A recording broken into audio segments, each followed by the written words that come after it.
CA Gudiya Prajapati and welcome to the other lecture on income from house property. Today we are going to discuss a very important concept, deemed ownership का concept, which is nothing but section 27 of your Income Tax Act. Now see, section 27 talks about deemed owner. Now before proceeding to case one by one, let us quickly understand what do I mean by deemed owner. See, a person might not be the legal owner of the property. He might not be the owner of the property, but still whatever the income is received from that house property, it will be taxable under that person ka head. That is called as deemed owner. Now the surprising thing is whether it is possible. The answer is yes, it is possible. So we are going to see what are the various cases where it is possible and how it is possible. See, deemed owner, section 27. The following persons, though they are not the legal owners, but are deemed to be the owners for the purpose of Income Tax Act. Now the first case scenario is, I'll explain to you guys. Okay, now the first case is, assume there is a house property. So this is a small house property. Now this property belongs to Mr. X. Okay, now Mr. X is receiving, let me say, rental income from this property amounting to 2,50,000 rupees. And Mr. X is also having, let us take, salary income of 5 lakh rupees.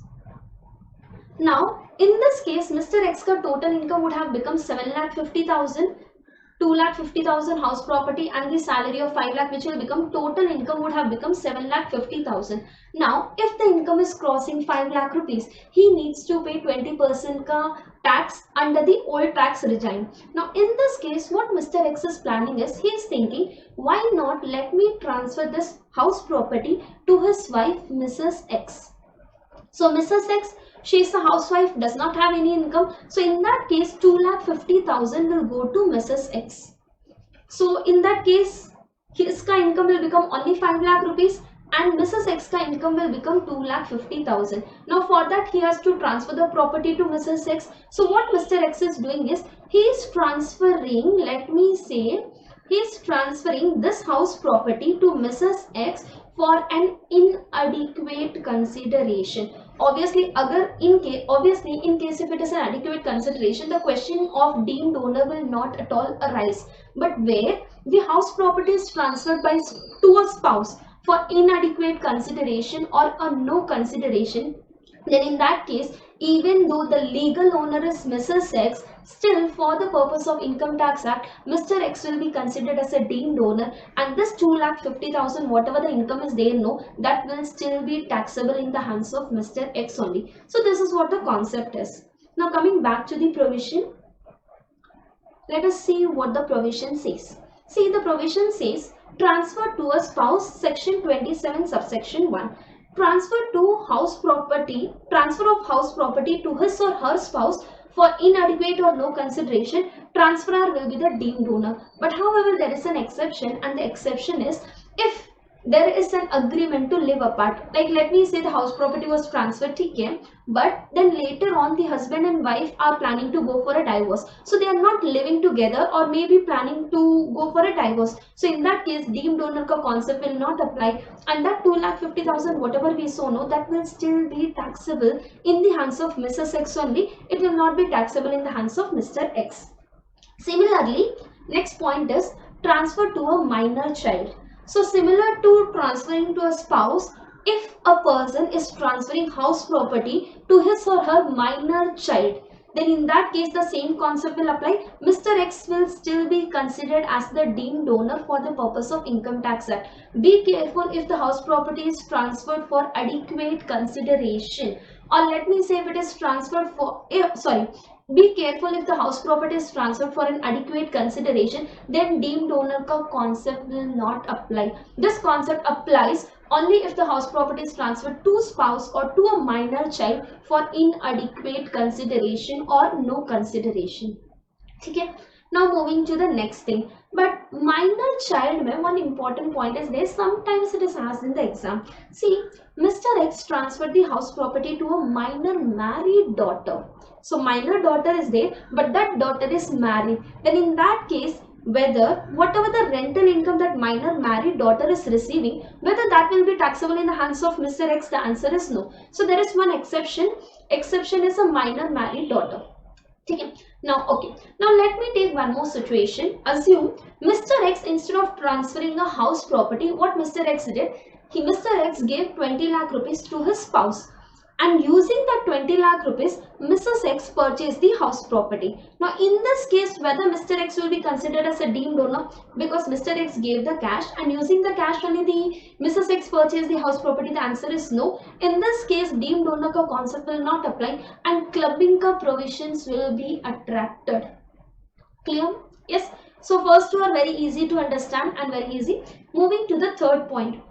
Holder of an impartiable asset, section 27 subsection 2.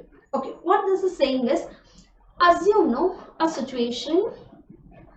Okay, I'll read it. The impartiable estate is a property which is not legally divisible. So what do I mean by this? Let me take one example.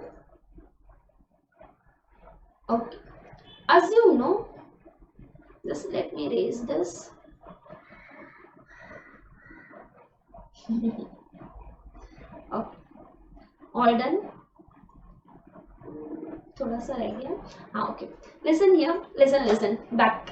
Okay. Assume here, see, Mr. X was there. Okay. He had 3 children, A, B, and C. So Mr. X was there, and uske 3 child were there, A, B, and C. So what Mr. X thought is that he had one building, and it had 3 floors: first floor, second floor, and third floor. So what he did is he gave each floor to each of his 3 sons. Mr. A को first floor दे दिया. Mr. A को he gave first floor, Mr. B को he gave second floor, and Mr. C को he gave third floor. Now in this case, each floor का owner, if I see, they are there, A, B, and C are there. But what about the terrace? Now see, this terrace is there, the top of the building, that is not legally divided between A, B, and C. Does that mean that C is the owner, A is the owner, B is the owner? Who is the owner on the terrace? So in case if an property is not divisible, then in that case who will be the owner? So in this case they are saying whoever is owning, Mr. C will be considered as an owner in this case, and he will be considered as a deemed owner in this case. So this is what the thing is. So in this case, Mr. C will be considered as a deemed owner. So let me read this, that will give you more clarity. See, what they are saying is, the impartiable estate is a property which is not legally divisible. Like I gave you the example, terrace ke case mein. The holder of an impartiable estate shall be deemed to be the individual owner of all properties comprised in the state. So in this case, whoever was owning the top floor, he will be considered as the owner of the property. Now next one is member of a cooperative society. First I'll explain what it is and then we'll come and read, so that will give you more clarity. Let me take an example. Assume Mr. X is there and Mr. X is having 5 lakh rupees. Okay, but Mr. X is Pavam. With a 5 lakh rupees, he cannot construct a house. So what, like Mr. X, so many other persons will be there, A, B, C, X, Y, Z persons will be there. So they will also be having 5 lakh rupees, but they don't have a bulk amount. So all these persons like A, B, C, Mr. X, they are joining together and they are forming, what they are forming? Cooperative housing society they are forming. Now this cooperative society, assume 10 members are there and all these 10 members are contributing 5 lakh rupees. So in this case, this cooperative housing society got 50 lakh rupees. Now with this 50 lakh rupees, this cooperating housing society is there, they purchased land, okay, and they constructed on that building also. So they constructed building. Now building may assume 10 apartments were there and the 10 apartments are given to A, B, C. All the 10 members for each apartments were given. So here what they are saying is, each apartment ka owner, even though this land and building legally it is in the name of whom? Cooperative housing society, but each owner, each member has been allotted one apartments. So for the purpose of this apartment, Mr. A will be the deemed owner, even though legally it is still in the name of whom? It is legally in the name of cooperative housing society. So that is what the provision says. I'll read, that will give you more clarity. What they are saying here. Okay, let me see. A member of a cooperative society Okay. A member of a cooperative society, company, or any association of a person to whom a building or part thereof is allotted or leased under housing building scheme shall be deemed to be the owner of that building or part thereof allotted to him. So whoever got the allotment of the apartment, no, he will be considered as a deemed owner, and the housing society will not be considered, even though legally they are the owner, they will not be considered owner for the purpose of Income Tax Act. Now next one is person in possession of a property. Now this is very simple. What they are saying is, like, let me take an example.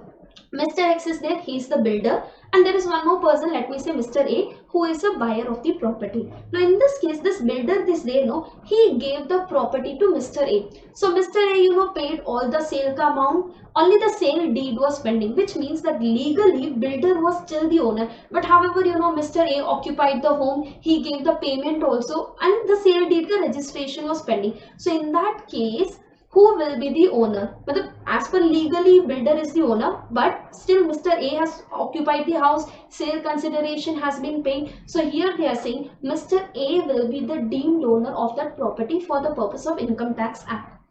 This would include cases where the possession of the property has been handed over to the buyer, like we gave the example, sale consideration has been paid or promised to be paid to the seller by the buyer, and sale deed has not been executed. So still builder is the owner, but the possession has been taken by buyer, or payment might have been made by the buyer, so in favor of the buyer, although certain other documents like power of attorney, agreement to sell, etc. have been executed. So in this case, buyer will be considered as deemed owner and not the builder or the seller.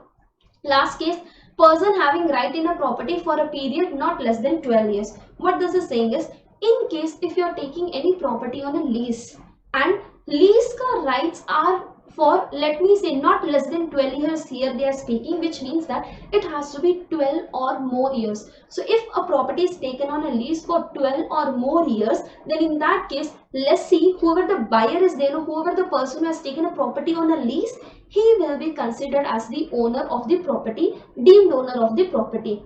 So a person who acquires any right in a building or a part thereof, the transfer by way of lease for 12 years or more, lessee shall be deemed to be the owner of that building or part thereof, whatever it is. But however, one exception is there. What that exception is saying is, in case if whatever the lease ka rights are there, that agreement is going to be renewed month on month basis, or that is maximum up to not exceeding 1 year. So like, let me say I have decided, every 6 months we will renew, or every 1 year we will renew, then in that case up to 1 year. So each year if you are renewing, even though it is given for 15 years, but each year if you are renewing your lease agreement, then in that case this concept will not apply. I mean the deemed owner concept will not apply.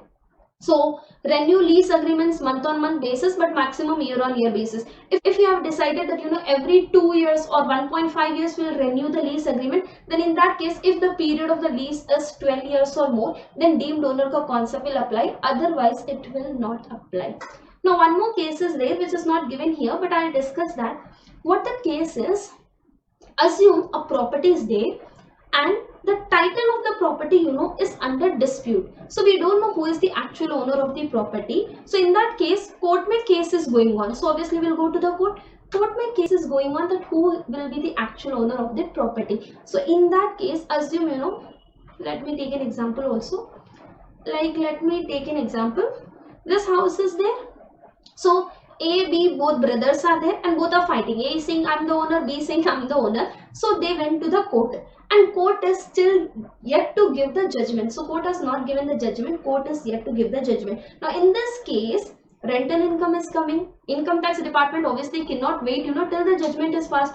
Judgment might take 10 to 15 years also. So does that mean that till 10 to 15 years they will not be taxing? The answer is no. So here, who will be considered as an owner for the purpose of Income Tax Act, whether A or B? So in this case, what they are saying is the Income Tax department has the right to say that Mr. A will be the deemed owner or Mr. B will be the deemed owner until the court decides finally. In short, what they are saying is, if a property is under dispute and court ka judgment is awaited, then in that case Income Tax department will decide whoever is the owner on the basis of some judgment, and then until the court ka final judgment is passed. So that's it. So deemed donor का concept, I see many students living this concept. They don't leave this concept, just go through. Once you understand logically deemed donor का concept, it's very easy to explain. It's not something which is going out of your head or something. So yes, I hope so everyone have understood this. In case if anyone is having any doubts, do let me know in the comment section, and also let me know what are the other topics to be taken for your exam, so I'll be accordingly planning to take those sessions. So thanks a lot. Thank you. See you. Thank you.